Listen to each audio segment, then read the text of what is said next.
Selamat malam, saya John Uy dari kabarinews.com. Hari ini balik lagi ada Lia Suntoso.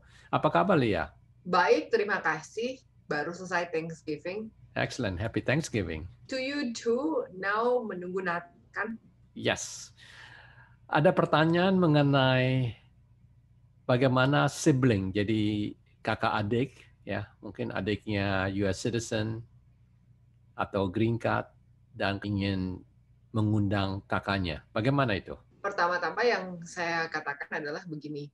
Jadi pada saat administrasi Presiden Trump itu pernah disampaikan bahwa ada usaha untuk memutus chain immigration ya, dalam arti katanya kalau keluarga kalau begini-begini begitu-begitu supaya orang tua atau bagaimana jangan sampai bisa terlalu banyak bawa anggota keluarganya ke sini.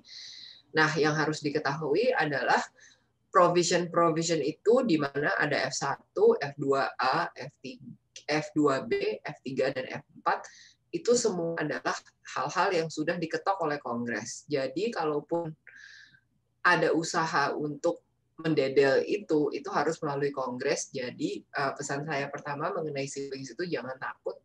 Kalau kategori itu, kalau mau dihapus itu harus melewati proses yang panjang, itu yang pertama. Nah, jadi itu yang pertama. Lalu yang kedua adalah begini, karena ada dua jenis secara umum itu petisi untuk keluarga ya, yang immediate relative atau IR, di mana IR itu penungguannya tuh tidak ada, jadi bisa langsung mendapatkan proses ya, misalkan suami atau istri, orang tua dari US citizen, atau anak-anak yang berusia masih di bawah umur. Nah, lain daripada itu ada yang namanya preference petition, yang tadi saya katakan F1, 2A, 2B, 3, dan 4. Nah, preference petition itu artinya apa? Preference petition itu artinya karena mereka bukan immediate relative, jadi maksudnya dianggap masih memang keluarga dekat, karena itu masih bisa berimigrasi, namun ada kuota yang harus dihitung per negara, gitu kan ya.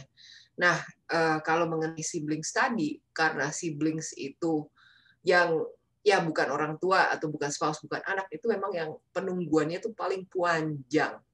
Nah, tadi saya tepat sebelum pembicaraan kita ini saya sempat melihat ke Visa Bulletin. Jadi setiap bulan itu ada suatu instrumen yang namanya Visa Bulletin, di mana si Visa Bulletin itu bisa memberikan tanggal atau kapan petisi itu jatuh tempo. Nah, pada saat ini petisi sibling kalau misalkan dari Indonesia itu sekarang imigrasi itu sedang memproses kuota untuk 15 September 2007. Itu masih jauh lebih baik dibandingkan dengan India yang 2005, Meksiko tahun 99, dan Filipina untuk 2002.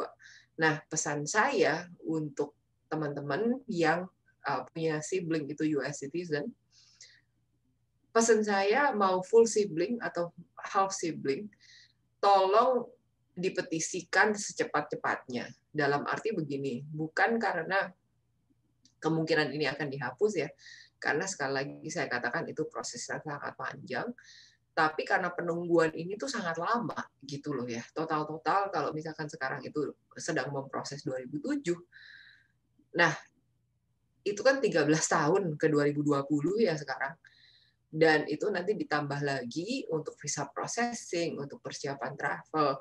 Mungkin saja pada saat ini Anda nggak mau pindah ke Amerika.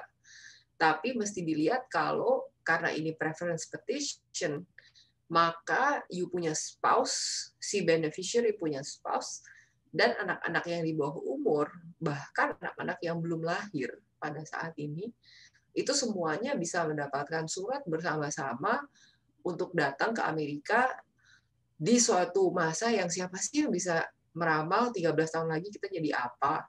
Jadi saran saya karena juga biayanya kecil,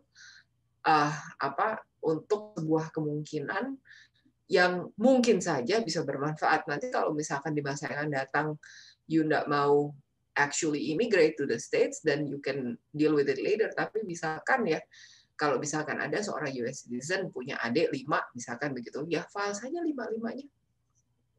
lima-limanya nggak tahu si adik nanti menikah lalu punya anak gitu kan, anaknya ternyata mau sekolah di Amerika, atau misalkan ada lagi yang misalkan ya, kalau misalkan anak-anaknya itu masih sempat lah ya di bawah umur, misalkan sekarang baru umur 5 tahun, nanti usianya sekian-sekian ketika mau kuliah ke sini, nggak usah repot-repot cari visa student, tapi siapa tahu bisa dapat kuliah resident rate kan, why not gitu. Udah itu aja sih menurut saya menarik sebetulnya ya. Dan memang pada saat waktu administrasi yang kemarin itu mengatakan, oh ya mau diputus chain migration, katanya kategori sibling tuh karena udah kepanjangan, hapus aja gitu kan. Nah tapi saya katakan nggak bisa, karena banyak juga ya klien-klien saya yang bertanya itu gimana gitu. Nah saya jawab sebetulnya proses untuk mendedel ini itu masih panjang. Jadi tapi don't bank on that. Lakukan sekarang, karena you blink, tahu-tahu oh udah jatuh tempo gitu. Satu saja yang saya sarankan kalau misalkan membuat petisi sibling itu hanya yaitu alamat itu kalau bisa betul-betul permanen gitu. Karena jangan sampai nanti kalau misalkan ada korespondensi terus hilang, nah itu repot. Kalau misalkan nanti ada korespondensi lalu, karena cukup banyak yang saya lihat ya, setahun itu saya bisa lihat 3-4 kasus ya, di mana si petitioner itu pindah, lalu setelah itu hilanglah itu dokumen gitu ya, karena nggak ada yang follow up gitu. Jadi kalau menurut saya bisa mengontak immigration lawyer atau mengontak siapapun deh, misalkan ada banyak juga ya badan-badan yang low bono atau pro bono yang melakukan ini, ya itu aja kalau menurut saya lakukan. Nanti kalau misalkan nggak mau dipakai, ya setidak-tidaknya opsi itu ada, karena kalau nggak dilakukan sekarang, time goes gitu loh, time flies. Udah gitu aja. Dan seandainya kalau adiknya itu bukan US citizen, apakah bisa apply? Nggak bisa, karena the fourth category itu cuma siblings of US citizens. Nasihat yang terakhir untuk pemirsa Kabari yang ingin undang sibling, silakan. Jadi baik-baik aja ya sama siblingsnya. Kalau pulang kalau pulang dari Amerika, jangan lupa tetap bawa oleh-oleh. Itu aja sih. Oke, baik. Just get along with everybody else gitu loh. Siapa tahu gitu ya. Siapa tahu kan, karena kan brothers and sisters of adult US citizens gitu memang kan kuotanya kan memang kecil. Makanya nunggu itu, ini memang penungguannya selalu lama. Jadi kerjakan, siapa tahu. Ya mungkin aja you punya sibling nggak mau pindah, tapi kalau you punya ponakan mau pindah kan jadi lebih mudah, kan begitu. Kan semuanya ngikut. Tapi yang mengundang harus garansi ya, kasih guarantor, bukan? Iya, tapi begini. Jadi garansi itu hanya diperlukan, garansi keuangan ya, ini maksudnya gitu kan. Garansi keuangan itu kan hanya diperlukan pada saat imigran visa processing, dan itu nggak sulit kok. Jadi ini garansi untuk pajak dan segala macam itu baru hanya diperlukan pada saat nanti pemrosesan imigran visa, yaitu ketika diproses di konsulat. Nah ini asumsi saya si siblingnya itu ada di Indonesia atau di luar Amerika Serikat, saya ngomongnya begitu ya. Nah jangan lupa juga kalau misalkan siblingnya pada saat ini ada di Amerika Serikat, si sibling itu harus punya status lain untuk bisa tinggal di sini secara legal. Jadi kalau misalkan si sibling itu ada di Amerika tapi gelap, nah itu urusannya lain lagi, itu panjang, nggak usah didiskusiin di sini. Betul. Oke. Gitu. Karena ada ceritanya, ada lain lagi, ada waiver, ada ini. Kalaupun eligible untuk waiver, that's a discussion for a different day. Baik, terima kasih Lia Santoso.